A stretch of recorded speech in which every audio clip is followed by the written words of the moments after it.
ቤተሰብህን አስከብር። ሰላም ቤተሰቦች እንዴት ናቸው? ደህና ናቸው ወይ? እንግዲህ አብርሽ ቤተሰቦች ወንድሞቹ በመጨረሻ ልክ ነገር አባቱም ያው በልፋት ላይ ናቸው ማለት ነው። ዛሬ ፍሬም እንግዲህ እስካሁን ድረስ ታገስኩ ብዙ ነገሮች እያለኩ ነው። ብዙ ነገሮች ዛቻ እየደረሰብኝ ነው። አንቺ ቤተሰብ የለሽም ወይ? አባቴን አታሰድበው፣ አባቴን ሰው ፊት አታቁመው። አባቴ ነው አንተ ክብል ተለለፍ እያለው ነው ያለው ማለት ነው። ተሰማ በነገሩ እናቴ ፍቅር አውሮታል እሱ። አሁን በምንም ነገር ምንም ብትሉ እንግዲህ እያሳያቸው ነው። ይዟት ሄደ። ምንም እኮ አባት ለአባት ቢኖረው ኖሮ ማለት ነው አብርሃም ለአባቱ ክብር ቢኖረው ኖሮ አባቱ ከዚያ ከአንዴ ሁለቴ ሩታን ለማለት እሱን ለማገናኘት እየለፉ አባቱን አባትን በሰው ፊት ታስገርፈው። ይሄ ሁሉ ውጤት የጓደኞቹና ምን እንደተደረገበት ግን እናንተም ባለፈው ዕለትም እንደዚህ ተናግሬያለሁ። እንደዚህ ልቡን ድፍን ያደረገው ደግሜ እየነገርኳችሁ ነው። ስነ ስርዓት ይኑራችሁ። የሰማችሁ ነዋ። ስነ ስርዓት ይኑራችሁ። ምንድነው እየሆናችሁ ያላችሁ? ምን ተላለው በአንድ ቪዲዮ የሚገዛው ነው። ስለዚህ ለቪዲዮ ብላችሁ ይሆን ለምን ይሆን እኔ አልገባኝም ነገሩ ማለት ነው። ትዳርን እኮ ቀለበትህን ሳታወልቅ ሌላ ቀለበት ማድረግ አይቻልም። እንዲሁ ቢታሰብ እንኳን ማለት ነው በ80 ላይ 80 ማድረግ አይቻልም። በማንኛውም ነገር ማለት ነው እንደዚህ የምትሆንልህ ማለት ነው። እንደዚህ የምታደርገው ቤተሰብ የለሽም ወይ? ቤተሰብ አለሽ ብሎሻል። ቤተሰቦችሽስ ምን ይሉሻል እንዴ? እንደሷው ይሆናሉ ቤተሰቦቿም። እንዴ ጨዋ ያሳደገው እኮ ጨዋ ነው የሚሆነው። እውነቴን ነው የምላቸው። አንገቱን ደፍቶ ነው የሚኖረው።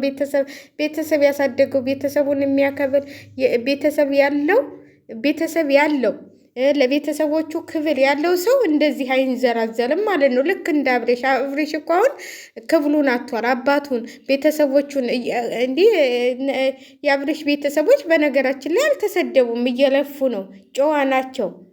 እንዴ የእሷ ቤተሰቦች ግን እንዴት ልጃቸውን መቆጣጠር ከባለ ትዳር ውስጥ ገብተሽ ለምንድን ነው ይህንን የምትሰሪው? እንዴ እኛ ኢትዮጵያኖች እኮ ነን። እኛ የሌላ ባህል ምንም አይሰራልንም ማለት ነው።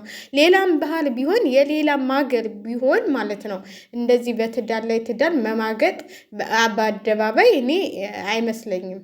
ማለት በአደባባይ ላይ ትዳሩን አስቀምጦ የትኛውም ሀገር ቢሆን የትኛውም ተፋተው ሊጋቡ ይችላሉ። እናንተ እኮ የህንድ ፊልም ብታውም እኮ ህንዲም እኮ የህንድ ፊልም ታያችሁ ማለት ነው። ህንዲም እኮ ሚስቱን ያችኛዋን አልፈልግሽም ብሎ ፈቶ ነው ሌላ ሚስት እንትን የሚለው ፊልም ሲሰራ ታያችሁ ማለት ነው። ያም ትክክለኛ አይደለም። እናንተ እኮ አሁን የህንድም ፊልም ቀይላችሁት ወደ ትክክለኛው አመጣችሁት ማለት ነው። የእነሱ ትክክለኛ አይደለም። እዛ ጋር እንጀራ ነው፣ እንጀራ እየሰሩ ነው። ፊልም ነው፣ ኢትዮጵያም እየተደረገ ነው እንደዛ ፊልም የሚሰሩት ማለት ነው። እናንተ ደግሞ እውነት መሰላችሁ መሰለኝ። እንደ እውነት እኮ አይደለም ይሄ እንደ ፊልም እናቴ። ከዛ ቤቱን ትዳሉን እያሟላ ነው። እንደ ህንዶች ባህሎች ታማኝ የለም። እውነቴን ነው የምላቸው። እኔ ብዙ ጓደኞች አሉ ህንዳዎች ማለት ነው ሴቶች። እንዴ ምንም እንትን ቢሉ ሴቶች ወጭም ቢያወጡ ለልጆቻቸውና ለቤታቸው ተከብለው ነው የሚኖሩት። ቤታቸውን አሟልተው ነው ሀገራቸው ላይ ሚስቶቻቸው እንኳን አረብ ሀገር እየሰሩ ማለት ነው እንደ ማንኛውም ሰው። እኔ በጣም ብዙ ጓደኞች ነበሩኝ እዛ እንተለያለው ማለት ነው። እና እናንተ ደግሞ ቀየራችሁትና እውነተኛ ፊልም አድርጋችሁ ቁጭ አረጋችሁት። እንዴ እንደዚህ አይነት ጥሩ ነው እንዴ? ጓደኛስ ቢሆን እኮ ጓደኛ ወደ ትዳርህ ተመለስ፣ ትዳርህ ነው የሚያዋጣ። አሁን የልጅ አባት ነህ፣ አሁን እንደዚህ ነህ አንተ እናዝናናህ፣ እንዲህ እንበልህ ብዙ ነገር አስበናል፣ እንደዚህ ያስበናል፣ 1-4 ቀን እንቆያለን። እንዴ እናንተ እኮ አይምሮ አላችሁ፣ አይምሮአችሁ ይሰራል እንዴ? እዛ ጋር የምትሰሩት ስራ ምንድን ነው? እውነቱን ነው ኤፍሬም የተናገረው፣ በትክክለኛው ነገር ነው። እውነቴን ነው የምላቸው። እንደዚህ አይነት ስነ ስርዓት የሌለው ሰው ምንም አያስፈልግም። እንዲ ልጅቷስ ምን በወጣ ገና 40 ቀን እንኳን ሳይሆናት እንደዛ የምትሰቃየው? ይሄድና እበሏ ላይ ይቆምና እኔ ውጭ እናናግርሽ ይሏታል። ክብር እኮ ነው። አላስ እኮ ክብር ነው። ክብር አላት እኮ ለራስ ልጅ ማለት ነው። ሌላውን ተውትና 40 ቀን ሳይሞላት ልጅ ጥላ እዚህ ጋር እዛ ጋር የምትለው ምን በወጣትና ነው? እሱ እየተንዘራዘረ እዛው የሚንዘላዘረውን እንትል በሉ፣ ወደ እሷ አትሄዱ። በቃ አለቀ። እዛው ይንዘራዘል። እሷም የራሷን ኑሮ ትኖራለች። ምን ልጅ ወለደች እንጂ በሽታ ይዛ መጣ? በሽታ ያዛት እንዴ? ልጇ ነው ያድጋል። እንደገና ታብባለች።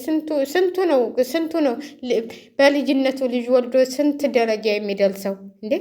በሱ እንትን ላይ እሱ ግን ዝቃጭ ነው። ዝቃጭ ዘቅጦ ይቀራል። አሁንም ይቺ ዝቃጭ ታዘቅጠዋለች ገና። እሷ ራሱ እኔ ምን አይነት አይምሮ ብዙ ነገር አስቤያለሁ ከአንተ ጋር ቢሳካልኝማ። ትናንትና እንግዲህ ቪዲዮውን አይታችሁታል ሁላችሁም ማለት ነው። እንዴት እንደሚያደርገው እሱ ራሱ እኔ እንዴት እንዳስጠላኝ። የሰው ልጅ እንደዚህ የሚያስጠላ ተሆነ አሁን እሱ አማረብኝ በቃ ካለኔ የለም ብልሃል። ውይ ካለንተ የለም። ስንት ጀግና ስንት ባለሀብት አሉ።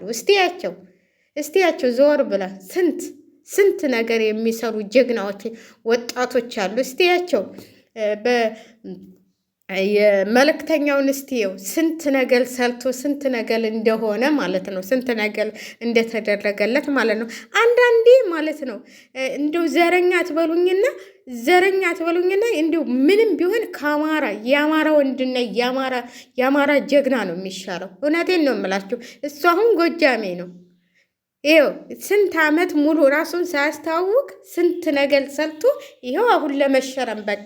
እንደሱ ብሰራ ይሄንን የተጨማለቀ ነገር ትተህ በቃ የሆነ በጎ ነገር ደጋግ ነገር ብሰራ እኮ ሁሉም ሰው ይመለከታል። አንተ ደግሞ ታዋቂ ነህ።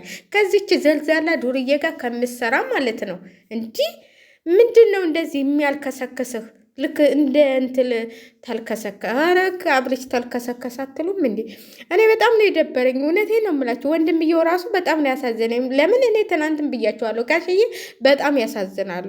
እንደዛ አሉታን የኔ ልጅ እሱን ትክክር አስገባዋለሁ ቦታ ሲይዘዋለሁ ሲሉ እሱ አንዴ ኩሊፍቱ አንዴ ምን ከዛ ከደረቱ ላይ መለጠፍ ምናምን። አንቺ ቤተሰብ የለሽም እንዴ? ባረጌ ቤተሰቦችሽን አሰዳቢ። ኧረ እኔ እንጃ ያንቺስ ቤተሰቦች ቤተሰብ አይደሉም መሰለኝ። ይሄንን ያውታል መቼም። ይሄን ቪዲዮሽን ያውታል፣ ዓለም ነው የሚያየው። እና እንደ ኩራት ስራ እንኳን ብሰራ ስንት ነገር የሚሰራል። እንዲህ ስንቶቹ ናቸው ቆንጆ ስራ እየሰሩ።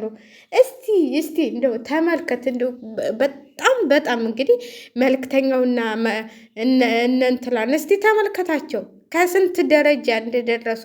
እነሱ እንግዲህ ስራ አለው ግን እነሱ የሚሰሉት ለበጎ ነገር ስለሆነ ይኸው በጎነታቸው በጎ ስራ በመስራታቸው ብዙ ታዋቂ ሆኑ። አንተም እንደሱ ብሰራ ኑሮ እንደዚህ ከሴት ጋር አንተ እኮ ከሴት ጋር እየተለጠፍክ ነው ቻናልህን ያሳደግከው። ሩታ ስለመጣች ነው ቻናልህም በፊትም ፍቅር ስላለች ነው እንጂ አንተ ምን ሰርተህ ነው? እስቲ አሉ አይደል እንዲ እነንትላ እነ ማልክ እኮ ይሰራሉ። እነሱም እኮ እንዴ አንተ እኮ ሴት ጋር እየተለጠፍክ ሁልጊዜ ከሴት ቅጥቅጥ እየተከተልክ ነው የምትሰራው። እንዴ ሰው የሚሰረችዋል እኮ እንደዚህ አይነት ነገር ማለት ነው። የሚወድህን ያህል የኢትዮጵያ ሰው ደግሞ አውጥቶ ነው የሚጥልህ ማለት ነው። እንደዚህ አሁን እኛም ለመፈመሻ ለመፈትፈቻ ብለን ነው እንጂ ማንም የሚከታተል የለም ማለት ነው። ማለት እንደዚህ ይችን የመሰለችው አንተን የመሰለ ልጅ ሰታህ እንደዚህ መቀለጃ መጫወቻ ሚስትህን ይዘህ አትሄድም እንዲ? በቃ 40 ቀን ሞልቷታል። ኩሊፍቱ ማሄድ ተፈለክ ልጅህና ሚስትህን ይዘህ መጥተህ ይችላለህ እንጂ ይቺ ጋለሞታ ይቺ ሸሌ ይዘህ የምትሄደው በምን ምክንያት ነው? አለባበሷን አይታችሁታል። እውነቴን ነው የምላችሁ። ከሴት የማይጠበቅ እንደዛ ባለትዳር ወንድ ጋር እንደዛ ለብሳ ማነችና ነው እሷ ማነች እንዴ? ምን ነው የውጭ ሀገር አየን ብላችሁስ? ኧረ እነሱም እኮ ከባላቸው ውጭ እንደዚህ ሲንዘላዘሉ አላያችሁም? እች እኮ ከባለ ትዳር ውስጥ ገብታ ይህ ደግሞ እኔ እኮ በጣም የገለመኝ ፋንት ለብሰሽ አትሄጂም እንዴ?